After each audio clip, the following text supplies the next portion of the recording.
高雄的瑞隆路段最近有画设青色的人行道，因为民众也未管事，所以也是有人会伫咧这飘线型的人行道骑车，也是违规停车。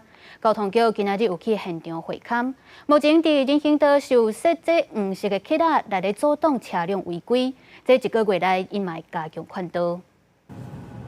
高雄瑞隆路标线型人行道已经完工，现场也是看到民众骑乌多摆违规骑伫人行道顶悬。交通局为这条1米2宽的标线型人行道，争议上大的就是停车的问题。几路人认为较安全，颠倒是店家支持的反对拢有。反对店家烦恼讲，袂当停车会影响到生意。不过嘛是有店家认为车费减少，人客嘛真愿意配合。人行道。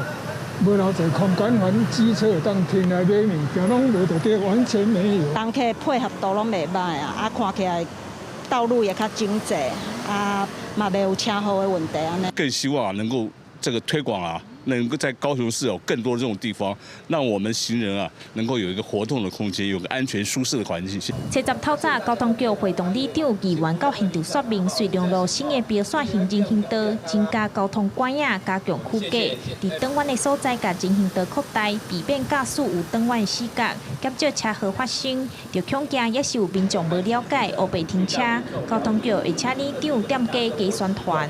我们在不更改原来停车行为的方式就是说原来有白线的地方，我们也保留它的白线所以可以停车的空间是一样的。高雄市已经有91搭这种新型的人行道，瑞隆路800公尺是目前上长的。交通局表示讲，若是效果袂歹，按算年底进程会延长到1200公尺。目前有1个月看到期，暂时未开单。